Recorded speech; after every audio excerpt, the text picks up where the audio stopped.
All right, everyone, welcome back. Excited to be chatting today with Justin. Brooke, I'd love to hear how you and Justin originally met or got connected. Yeah, so Justin and I've been friends for a long time. God, it was many years ago. It was probably 13, 14 years ago, something like that. But yeah, Justin and I were on the first live res advisory board, and they Tracy and Steve Trover sent us out to Sun Valley, Idaho. So we showed up into a conference room and with a bunch of people we'd never met before, and it's just so great that I think the out of the 10 people that were there at that initial advisory board, I mean, we're really close with probably 5 or 6 of them. We still stay in touch. So it was such a cool experience.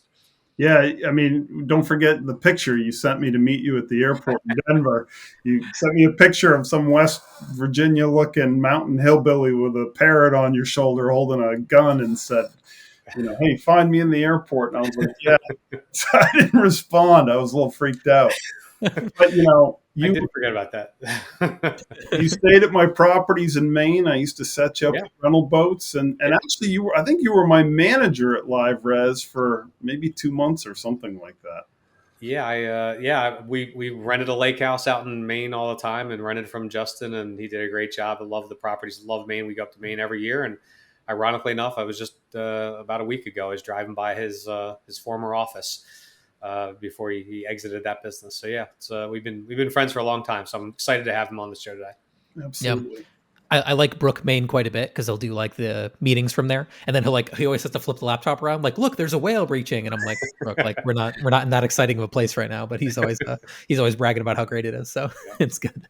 But no, Justin, we really appreciate you being with us today. Obviously, there's more we can share about you and your background and your deep domain knowledge here in a minute, but I'd love to kind of go through these 10 mistakes, kind of get to the meat of things here, and get things rolling. So if you're okay with it, we'll dive right in with number one. Let's do it. Let's do it. Thank you. All right. So number one was not networking sooner. You waited 12 years to join the VRMA Association. You should have joined on day one. It wasn't still until you started learning from other people that you really started to grow. So this one came up a few times. I'd love to hear kind of your perspective on what it was like to later join the VRMA and what you learned during that process of connecting with other professional managers. I believe the key to my success initially was the fact that I wasn't copying or emulating anyone else, and I was just figuring some stuff out on my own, and that was good. But once I joined the VRMA and suddenly started connecting with Brooke and other people who were professionals in this industry, I had some affirmation that what I was doing was okay, and in some respects, I was exceeding what others were doing, and people were going, "Hey, Justin, wow, that's pretty cool. You're doing that. We haven't thought of that." But it was all the things that you realized that you had struggled with, that once you networked in with the organization and you looked around and went, wait a minute, that took me 3 years to figure out. And I just saw that in a session in 15 minutes by coming to a VRMA conference, that you realize those struggles. I look at some of the younger people coming into the industry now. Caleb Hannon at Stay Lake Norman is one that always sticks out in my mind. He's jumped right in and did everything I wish I had done. So right from the beginning, joining the VRMA, and I think that kind of shows that that's what you should have done. Yeah, and Brooke, this one came up a few times, didn't it? Yeah, I mean, I don't know if I can add any more. I mean, this came up time and time again. It's like just every single person has said how impactful kind of networking at these conferences are, and the takeaways. And again, most of the takeaways are usually 10 o'clock at night over a beer. Not to say that the sessions aren't great, but it's just super impactful. So if you're new to the industry, can't recommend it enough. Yeah, right on. Well, we could turn the page then pretty quickly to number two, because I think, Justin, obviously, this is where a lot of your knowledge definitely, or your focus is today, I should say. So number two was not paying better attention to guest safety. You almost lost the company from just one guest safety incident. So I'd love to maybe learn a little bit more, share a little bit more about what happened. And then if you actually don't mind, maybe a little bit about what you're doing today with safety, because it's revolutionary in the industry. Yeah, I was a firefighter at the same time I was a property manager. That was my way of giving back to the community. So I was a little bit more focused on safety, but it wasn't till, 2013, I was about 6-7 years into the business, that a property owner asked me to do something one day, and I just did what they asked me to do. I didn't put a lot of thought into it. And it led to a safety incident that obviously changed everything forever for me. And looking back, I shouldn't have done what he said, or I should have asked more questions. And it wasn't until then that I went, wait a minute, how am I supposed to know this? How do I know what safety features I'm supposed to address in these rental properties, and where does it become my responsibility versus the homeowner, versus what the insurance company wants, versus what the local requirements are, what the international building code requirements are. And so that's when I compiled all that together that took me off on the path that I'm in now. But once I figured that out, and once I figured out, it hit me in, it hit me in the purse strings. We had to pay out on a settlement. There was a lawsuit involved. But once, I wish I hadn't learned that way. But once I did that, I wanted to make sure nobody else went through what I went through again, and making the safety checklist and realizing that if you don't make your property safe, nothing else matters. Not, pricing, not, making sure the thread count's right on the pillows. None of that matters if your guest can't even wake up in the middle of the night to a smoke alarm. I hate to say it, Brooke, but this one didn't come up a lot, but it's definitely something where, when it goes the wrong way, it can be devastating for sure. Yeah. I mean, of course, if Justin's the safety guy, right, he's become an expert on this, and he has found a nice niche within the industry. And you're right. Unfortunately, Justin, very few people, at least I found, actually look at this and actually do anything with it until they have the problem, until they have that instance. And that's when they do it. Ironically enough, we were staying at a property in Maine last year, and my brother-in-law was leaning against the railing of the deck. Now, luckily, it was only about 5 feet off the ground, and it collapsed. And he literally fell back, and he fell back hard, and he kind of twisted himself in a really bad way. But it was just being held with just a couple of rusty nails. Yeah. And I mean, thank God he was only 5 feet off the ground, and it wasn't off the ground, or it wasn't my mother-in-law or something like that. I mean, they could have been seriously injured, but again, you don't realize this until it's too late. So I would highly recommend that everybody proactively, reach out to Justin, reach out to Breezeway, and, go through their safety checklist at a bare minimum. I try not, I'm never going to throw names out or throw anybody under the bus, but, the most challenging thing that I go through now is there's industry leaders, people all of us know very well, who call me now on a daily basis going, "Hey, Justin, don't share this, but hey, somebody died last night in one of our properties, pool drowning, fire, whatever. What do I do, man?" And I'm like, I'm not the after guy. Yeah. I'm here to help you beforehand. You got to set something beforehand. And I can't tell you how many names out there. They know who they are. Yeah. I was in Orlando, property management for 5 years. And it was a common occurrence to have, small children die in pools. It's such a sad. We even had one of our team members, their 2-year-old son drowned in a pool, just unattended. So it's very serious, and people need to take it that way. Yeah. And a lot of this recording is about business mistakes. I think these mistakes, though, business mistake, you could usually come back from. Oh, learn a lesson here and there. A lot of this kind of stuff, Justin, people can't come back from, like we're talking about. There can be tragic events. And then you shared with me, Justin, on a previous recording that we did, that it's actually very small cost to keep a property safe for a long period of time. Would you mind resharing that stat really quickly, and then we can go on to the next one? I mean, it costs less than 0.1113% on an average 3-bedroom home that's renting 40 weeks a year to cover the safety for the next 10 years. I often will go, some of these bigger houses, I think of Moving Mountains out in Steamboat or even, down in the Panhandle. They've got properties down there that they can pay for all the safety features their property needs out of 1 bedroom's rental in 1 week for the next 10 years. So it doesn't take much to do it. And it's definitely really important. Yeah, you shared that with me before, and I was like, well, this is a no-brainer, but I wonder if people stopped because they're worried about the cost, and, putting that in context is a great way to think about it. All right, well, let's head on over to number 3. Number 3, thinking that I should take on any property listing that presented itself. It took several years to define a bottom line, and then you have a number for profitability as a listing. After that, if it didn't meet your profitability minimum, I wouldn't list it or it got dropped. So what was kind of the evolution here? What did you start doing, and how did you later come up with this minimum profitability metric? Yeah, I think a lot of people can breathe on this path, and that is, when you first start out, someone walks into the office, wants to list with you. Heck yeah, I'm listing it, and you start progressing down this path of whoever comes in the door, you'll list their property. There's a turning point, and I wish I knew that turning point probably 2 years earlier. So I think one thing that it's important for any manager to do is to really evaluate where that turning point is going to be for them, where they go, wait a minute, this isn't anymore about people wanting to come in and list with me. This has now become who I want to list. And when you can make that turning point and figure out where that is, hopefully sooner than I did, that's going to be a key to your success and growth much faster than what I saw.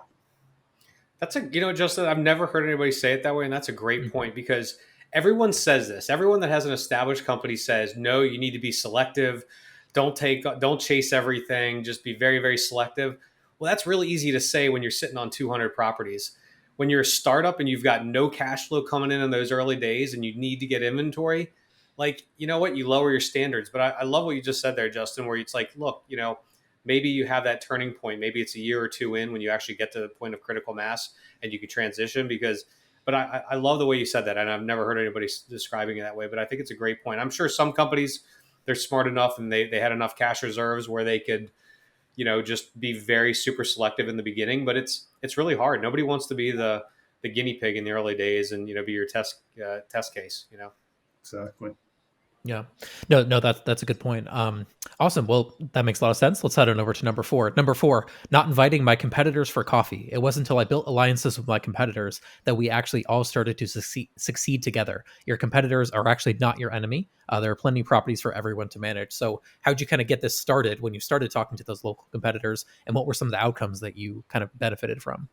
I was lucky that I had a gentleman in the same town where I was offering rentals. He lost a property to me. He was one of my best friend's dads, and I'll never forget. I was terrified. I had like 6 listings, and my 7th was coming from one of my childhood friend's dad. And I went over to him and I'm like, hey, Jeff, I'm real sorry here. These guys wanted to list with me. I didn't solicit to them. And he went, Justin, I'm not worried about this at all. There's 600 rental properties in town. You planning on landing all, doing all 600? I said, no. He goes, then you can have what you need. It all works out. And so then, you start to realize that there's definitely, competitors, I think, in different markets, especially in the Smoky Mountains or down in LJ, Georgia. There's different markets where it's like 20, 30. And I still to this day go into some of these markets and I'm like, hey, I see the office next door does rentals too. Yeah, we don't talk to them. And I think, no, you got to talk to them. You need to connect and work with everybody. Paul Gribble and CJ Stam and what they did starting that whole Blue Ridge Festival that they have down there with the week out of the year that didn't have the most bookings. That's a great example. Up in Maine, we formed the Vacation Rental Professionals of Maine, led by Audrey Miller. And, that was taking different people and saying, hey, let's get together and talk. And it was hard at first because people were suspicious. But you got to move past that. It will lead to success. Yeah, this one came up a couple times too. Not very often though, but because a lot of people are in that same mentality of like just your competitors are your competitors and they're your foes, not your friends.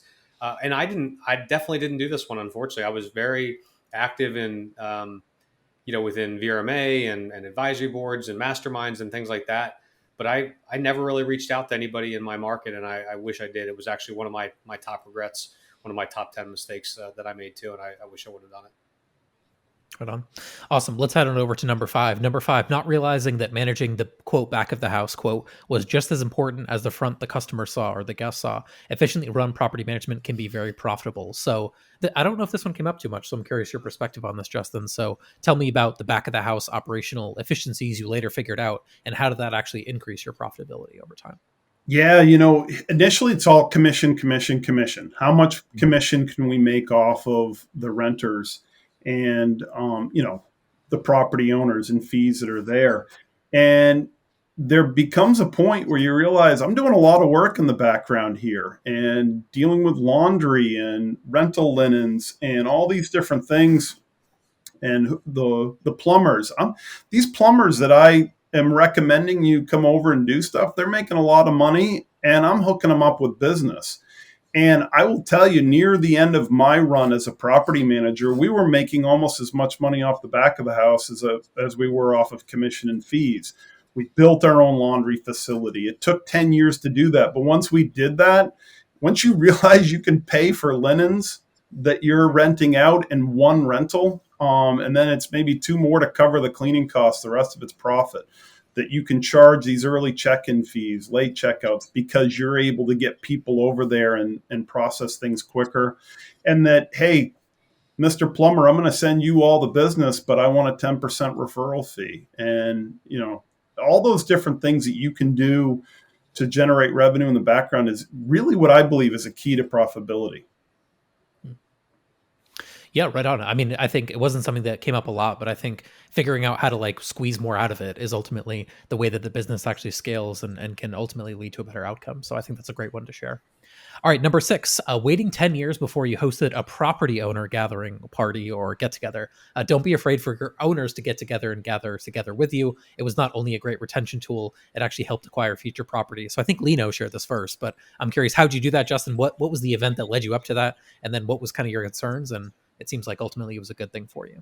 I think initially, you're fearful that the property owners will start talking about any incident that they had, or boy, those guys have come over 4 times to clean, and the cleaning's been horrible. Or you're concerned that they're going to have a discussion about commission, and maybe they're going to band together and say, we're paying these guys too much.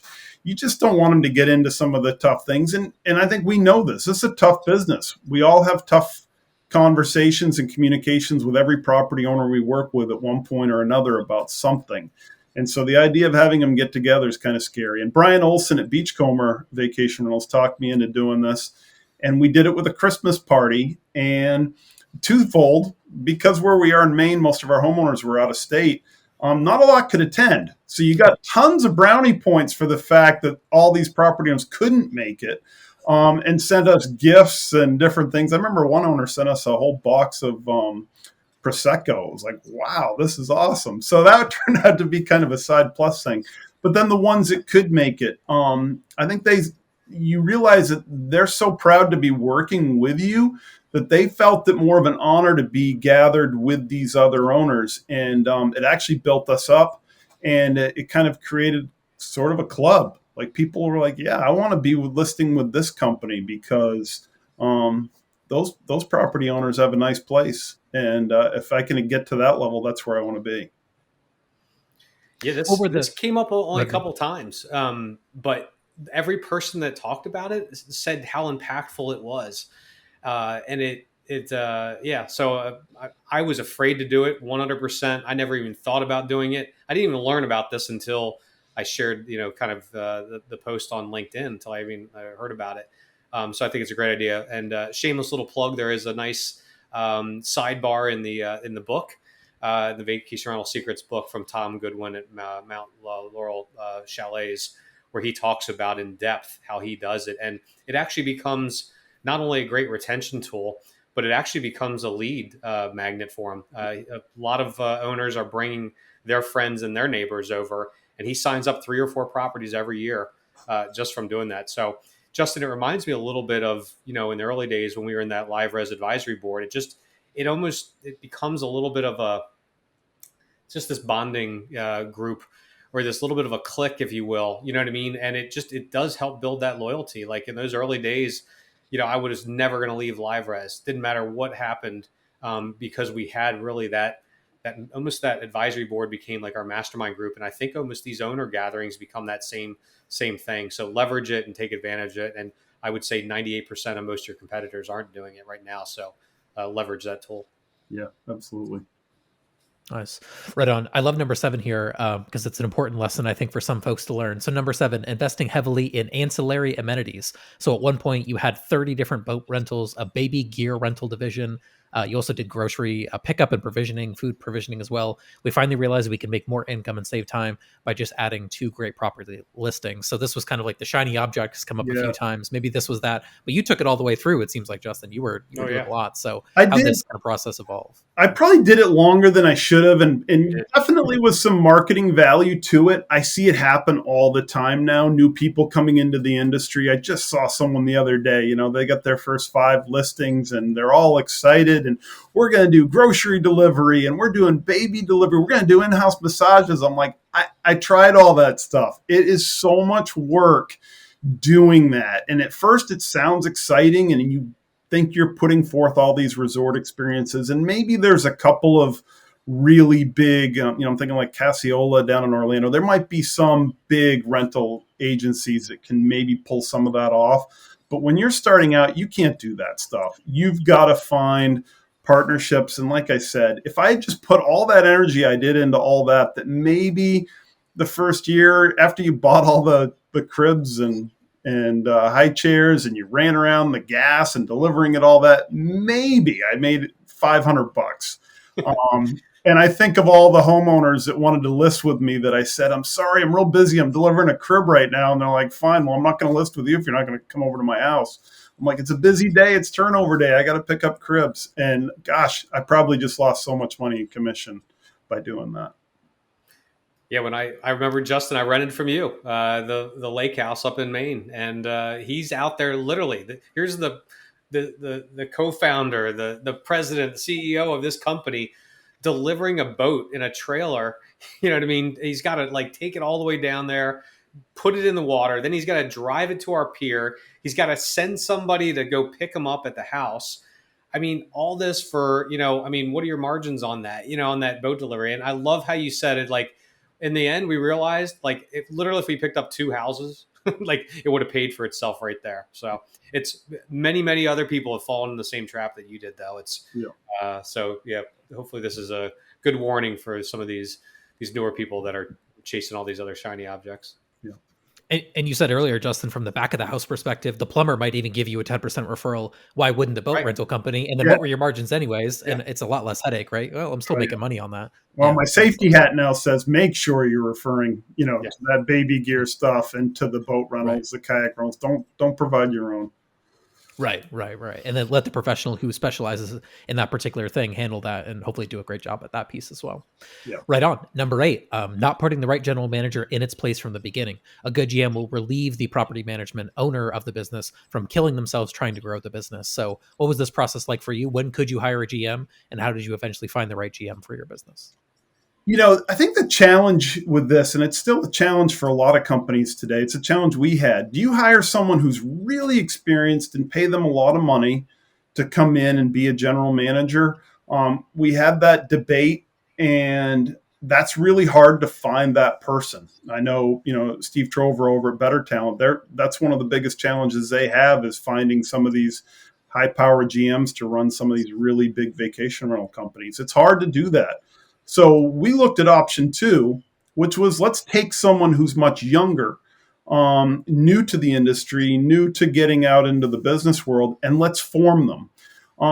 But I don't know that we ever took the right person to do that. And that's really hard when you're dealing with someone who's younger, who you're going to pay less money, who doesn't have the experience necessarily. And of course, they don't have to be young. I know I'm talking young, but somebody who's less experienced is what I think I'm trying to say. And I think it's really important that you get someone who is very trustworthy. And that's really the bottom line is they got to be organized and trustworthy. They don't need to know how to fold sheets, and they don't even necessarily need to know about pricing. But they've got to be someone that you're going to let access your checking account and someone who is going to speak on your behalf when you're out, hiking a mountain somewhere and turned off your cell phone so you can turn everything off. And ultimately, we did find that person. It took a long time to do that. And there was a couple false starts. So I think if I was back in that position again, I would have definitely looked to more of my peers in the industry, going back to the first thing we talked about, networking, and really gone through and understood the hiring process for people who succeeded with that. Yeah, I mean, look, I honestly believe I would still be managing properties right now had I had a really good GM, but I got burned out. 5 years, and I just did a post on this. Like, the grind is real in the early days, and it is tough. And I try to take all that on my own shoulders. And when you do that for 5 years, you just get burned out. And especially when we've talked about like kind of EOS and the visionary integrator relationship, and having that really good, that GM or COO, how critically important that is. And I never had that, but had I had that person, I honestly believe I'd be managing 10,000 properties right now, and we'd be out there. But I got burned out. So this is one I tripped over myself for sure. Right on. Awesome. Well, number 9 kind of references the previous one that you mentioned already on your side, Justin, but I'd love to hear any more specifics. Number 9, not building a laundry facility sooner. Wow. Once we finally built it, the cash rolled in. So I'd love to hear kind of what that cash was like and kind of what was the decision or what was the point that you decided to do that? You move. know, everybody. I mean, that's the hot thing. I think Lance Stitcher with Seaside is the latest to join that adventure. I know he and Elaine just got theirs up and operating recently, and they're excited. I followed my friend Jim Kitts down at Carolina Beach Realty, which is now part of Village Realty. You see it and you don't necessarily believe it, but once you do it, it's like, wow, why didn't we do laundry to begin with? There's so much money in it. That's all I have to say. It's almost like, I think Brooke has said this word before. It's like printing money. It's like doing laundry. But I never knew it. Like I never did it. I looked at it as a hassle. I actually looked at the exact opposite. I said, Yeah. this distracts me. Like you got to be kidding me. But Justin, you were not the only person that said this. I think we had many, many people that said this. Brian Olson, Eric Thibodeau, Sarah Bradford, Andy Medic in Rehoboth, Dennis with Cassiola. Like many, many people talked about how profitable it was. Taryn and Darby, a Stay Local Nashville, saved their company during COVID. Like I couldn't believe it because I actually looked at it the complete opposite way, and I wanted to avoid it at all costs. And I guess I made the mistake though. The saying Taryn and Darby, that's the other thing. Make sure you go around and see how other people, don't just look at one. We did make that mistake. We did consult with only one guy. I saw Taryn and Darby's facility, and even their laundry bags and the way they were packing their bags versus how we plan to do it. So yeah, go visit Brian, go visit Cassiola, go visit Taryn Darby. Get out there and you can write it off and make sure you get a good idea of how you want to set yours up. That's a great point. I know Ginger and Hunter, they just built a laundry down in Beach Ball Properties. They just built a facility. Like you said, Lance and Elaine just built it. So yeah, go out there and do a little laundry tour before you build something. Yeah. Do the homework, but obviously the numbers could be very favorable if it's done well. All right. So Justin, thank you so much. We got number 10 here coming up. And then we can kind of put a bow on the mistakes. So number 10, following others in tech. Don't sign on with a software platform just because others are signing on with said platform. Deep dive into each platform and find the one that works for you. So what was kind of this evolution in finding the right technology platform, and what were some lessons you learned along that path? Initially, when I first got started, same as Brooke, back in early 2000s, there wasn't a lot of choice when it came to software. The first software provider I used was some sort of vacation rent pro thing that was some guy in Hawaii. I used to have to call him when he was done surfing, and things didn't work half the time. And then, of course, we went to LiveRes, and LiveRes was fantastic. But then after that, all these different software providers started coming up. And you started realizing that people would leave. They'd go to a different software provider, and then you'd see them switch again another year. And you're like, don't you realize how much this cost you? And it wasn't until I was at a VRMA session one day where a gentleman raised his hand and said, we just did a cost analysis. For us to switch softwares cost us $100,000. And everybody's like, whoa, who did you sign on with? And he's like, no, the training.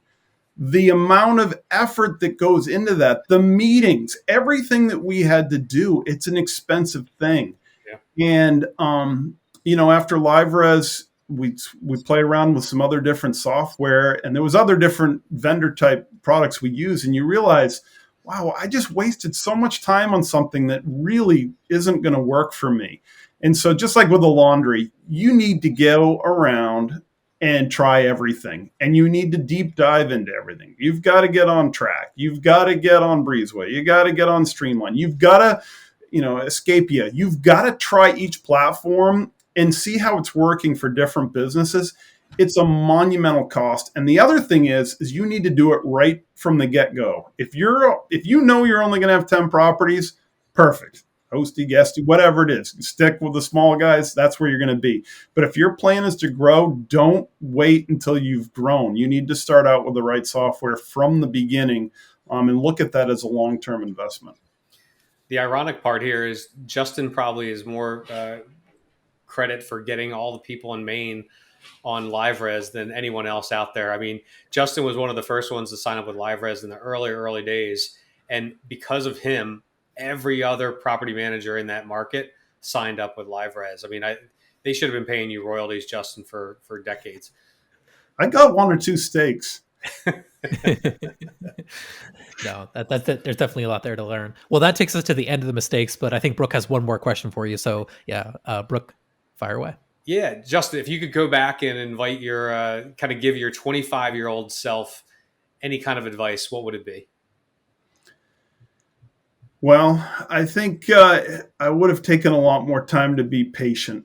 I think that it's so easy to get wound up and get pulled into everything. Now that I've just turned over the 50 milestone, I look back. I had somebody whose name I don't want to mention, but we both know well, Brooke, tell me, I remember when I was young and hot-headed, you'll calm down and figure it all out someday. And sure enough, nowadays you get to this point, you realize it doesn't matter if you get some email from a homeowner who's pissed that, you billed them too much or that they didn't get enough rentals. And I spent so much time wound up about that. I probably lost part of my liver and left kidney with stress over so much stuff. That you're going to bed at 11 p.m. at night and you see a message from a homeowner who's upset because they just got their check and then you can't sleep. None of that matters. It didn't matter. And we get too consumed by it when we get locked into operating an agency. When you're the owner, it's your baby and you care so passionately about it. I get it, but it doesn't matter. Don't let it bother you. Move on. That's a great point. Yeah, I heard a quote one time. It said something to the effect of, think about this, 12 months from now, 3 years from now, will this matter at all? And that's how you should judge, those things that get you all fired up. Yeah. I think there can be an urgency to fix the problem without, the stress and all the problems that it causes. And most people that you deal with, if they're the right people, appreciate just that reasonable response. You don't need to, drive yourself crazy over things for sure. Well, again, thank you, Justin, for your time. Is there anything else, Brooke, we want to ask Justin while we have him here today? Or does that put a nice bow on his 10 mistakes and his contribution to the book? Yeah, I guess, Justin, let's give a little bit of background, I guess, on, the Breezeway safety program and what you're doing there, because I think you're doing a great job for the overall industry and really love to give you an opportunity to kind of promote it a little bit and see how you can help out people with that. Because I'm sure somebody's going to make a mistake here in the near future. And hopefully if you can help prevent that mistake, I think it'd be a huge, huge benefit. Yeah, I took the lessons that I learned. And the problem was, back when I had the safety incident that happened to me, which was 10 years ago, 2013, I looked around and nobody had the answers. So that's where I said, hey, if nobody else can find these answers and I can't find these answers, someone needs to come up with the answers. And so that's what I did.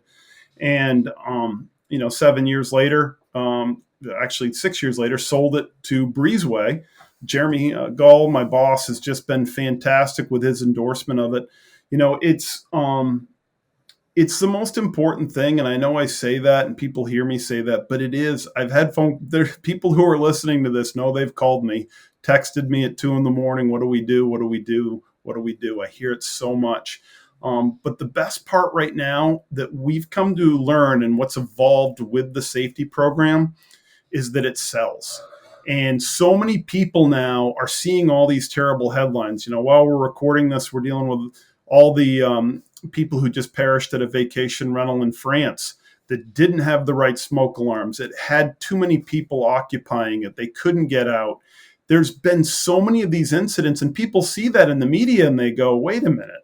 I don't know if I want to stay in these vacation rentals. I keep hearing people dying from carbon monoxide, from fire, pool drownings, fentanyl found left behind that the cleaners missed. I mean, there's all these crazy things. They're starting to become concerned.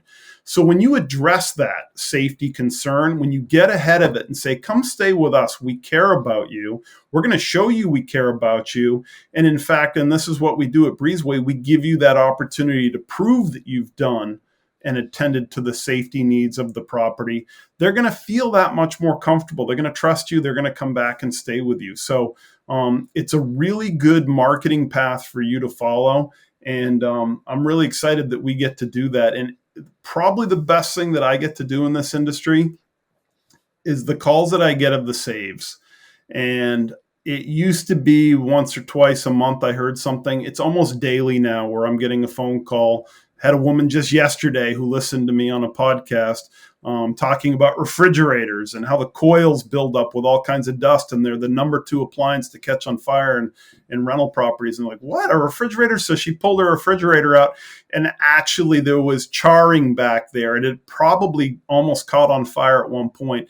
She cleaned it and saved a fire and sent me this information about how incredible this was. And now she's done it and told her friends. So it's been really exciting to hear that type of stuff and know that we're getting those saves out there. Yeah, right on. I mean, not many people talk about this kind of stuff, Justin, but I'm with you. It's definitely a marketing asset because, a lot of on the Vintory side, a lot of partners will say, I want to make myself seem different. I want to talk about the things that I do. And they're always very revenue focused. But I mean, homeowners, revenue is obviously a key part of it, but it's not the only thing. I think safety is a fantastic flag to plant in the ground and say, here's how we do things differently. Those other managers, they don't go through this level of effort. We do, and we keep your guests safe. And I think that a lot of owners would love to see that from a marketing perspective. It's a great differentiator to get new homeowners. I think you could actually leverage it to actually make money, and get more properties.